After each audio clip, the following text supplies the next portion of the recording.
সাহিত্যৰ মহামিলনৰ ক্ষেত্ৰত অসম সাহিত্য সভাৰ ৭৪ সংখ্যক যি অধিৱেশন সেই অধিৱেশনস্থলীত আমি এতিয়া উপস্থিত হৈছোহি।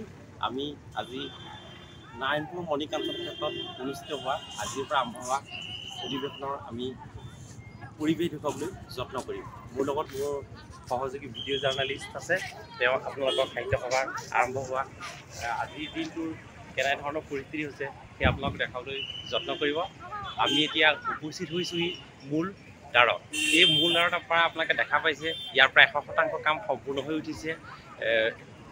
এগৰাকী নকন্যাক যেনেকৈ সজাই পৰাই ধুনীয়া কৰে, ঠিক তেনেকৈ মূল মণ্ডপভাগি সজাই পৰাই ধুনীয়া কৰিছে। আৰু ইয়ালৈ আচলতে সাহিত্যপ্ৰেমীসকলৰ সোঁত বৈছে। উদুলি মুদুলি এক পৰিৱেশ। মূল মণ্ডপৰ পৰা প্ৰায় ২০০ মিটাৰ গ'লেই আপোনালোকে সোঁহাতে দেখা পাব মণিকূট ভাগ, নকৈ নিৰ্মিত কৰা মণিকূট ভাগ দেখা পাব। আৰু এই মণিকূট ভাগৰ সেই আচলতে পুৱা বন্তি প্ৰজ্বলনেৰে অনুষ্ঠান আৰম্ভণি ঘটিছে। আৰু আমি আপোনালোকে দেখাইছোঁ মূল দ্বাৰৰ সন্মুখত থকা ফুলনি ভাগ দেখাবলৈ যত্ন কৰিছোঁ। ইয়াত ৰং বিৰঙৰ ফুলেৰে সৈতে আটক ধুনীয়াকৈ সজাই পৰাই তুলিছে। আৰু আমি মূল দ্বাৰৰ পৰা প্ৰায় ২০০ মিটাৰ নীলগড় বাওঁহাতে গ'লেই মূল মণ্ডপ ভাগ পাব। আৰু আমি মূল মণ্ডপ ভাগৰ দেখাবলৈ যত্ন কৰিম। উদুলি মুদুলি এক পৰিৱেশ হয়। আমি যিমান দূৰ সম্ভৱ সিমান দূৰ ভিতৰলৈ সোমাই যাবলৈ চেষ্টা কৰিম। আমি মূল দ্বাৰৰ পৰা প্ৰায় ২০০ মিটাৰ সোমাই আহি পেলাই যি মণিকাঞ্চন ক্ষেত্ৰত অস্থায়ী নামঘৰ তৈয়াৰ কৰিছিলে, মণিকূট ঘৰ তৈয়াৰ কৰিছিলে, তাতে নাম প্ৰসংগ হৈছে। সেয়া মোৰ ভিডিঅ' সহযোগী আপোনালোকক দেখাই যাব। টি নিউজ প্লাছৰ দৰ্শকসকলে দেখিবলৈ পাইছে অস্থায়ী মণিকাঞ্চন ক্ষেত্ৰত অস্থায়ী যি মণিকূট ভাগ যি নামঘৰ তৈয়াৰ কৰিছিলে, তাতে পুৱা বন্তি প্ৰজ্বলনেৰে ৭৪ সংখ্যক অসম সাহিত্য সভাৰ অধিৱেশনৰ আৰম্ভণি ঘটিছিল। আৰু সম্প্ৰতিও নাম প্ৰসংগ চলি আছে। অতি সুন্দৰকৈ নামঘৰ ভাগ তৈয়াৰ কৰি উলিয়াইছে।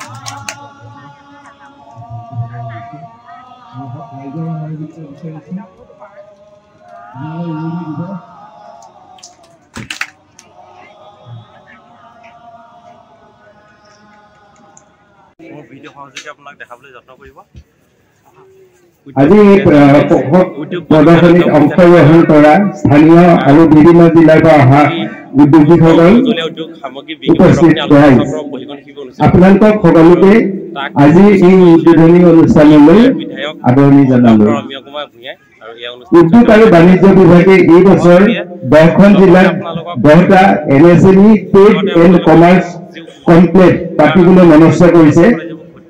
নাৰায়ণপুৰৰ প্ৰদৰ্শনীৰ লগতে সামগ্ৰী বিক্ৰী, আলোচনা চক্ৰ, প্ৰশিক্ষণ শিবিৰ, লোন মেলা, চিত্ৰাংকন প্ৰতিযোগিতা, ৰচনা প্ৰতিযোগিতা আদি সামৰি এই প্ৰদৰ্শনীখন আয়োজন কৰিছো। স্থানীয় প্ৰায় ৮০টা উদ্যোগ আৰু ব্যৱসায়িক প্ৰতিষ্ঠানে ১৫খন জিলাৰ ৬২টা উদ্যোগ যেতিয়া অংশগ্ৰহণ কৰিছে।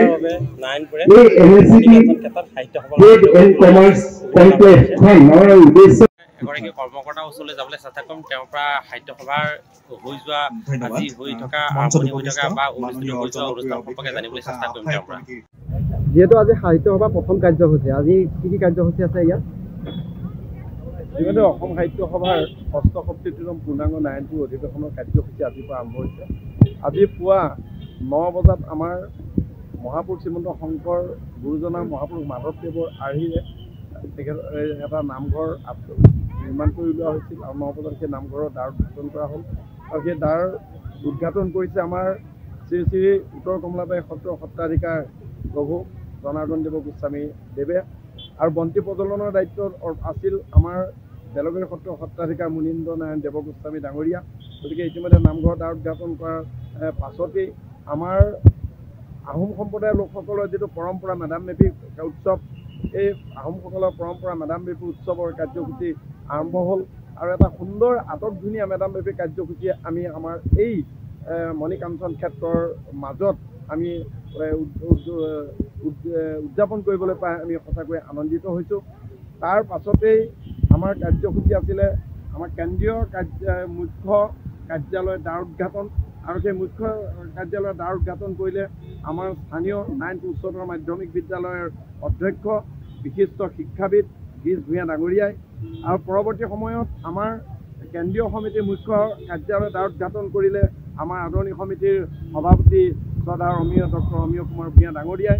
তাৰ পাছতে আমাৰ আদৰণি সমিতিৰ মুখ্য কাৰ্যালয় দ্বাৰ উদ্ঘাটন কাৰ্যসূচী ৰূপায়ণ কৰা হয় আৰু সেই আদৰণি সমিতিৰ মুখ্য কাৰ্যালয় দ্বাৰ উদ্ঘাটন কৰে আমাৰ বিহপুৰীয়া সমষ্টিৰ প্ৰাক্তন বিধায়ক কেশৰাম বৰা ডাঙৰীয়া আৰু তেখেতৰ লগতে সহযোগিতা আগবঢ়াই আমাৰ শ্ৰী শ্ৰী কমলাবাৰী সত্ৰৰ সত্ৰাধিকাৰ ভৱকান্তদেৱ গোস্বামী ডাঙৰীয়াই আৰু তেখেতসকলে এই ভৱকান্তদেৱ গোস্বামী প্ৰভু ঈশ্বৰে আমাৰ এই 5 দিনীয়া যি কাৰ্যসূচী অসম সাহিত্য সভাৰ সেই 5 দিনীয়া কাৰ্যসূচী সফলভাৱে ৰূপায়ণ কৰাৰ ক্ষেত্ৰত পৰম পিতা পৰমেশ্বৰৰ ওচৰত তেখেতে প্ৰাৰ্থনা জনায় আৰু তেখেতে আশীৰ্বাদ দিয়ে যে এই 5 দিনীয়া কাৰ্যসূচী সুকলমে পাৰ হৈ যায়।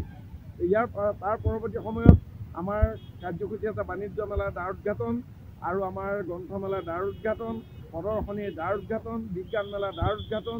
এই কাৰ্যসূচীখিনি আমাৰ পৰৱৰ্তী সময়ত আৰম্ভ হ'ব, এতিয়ালৈকে হোৱা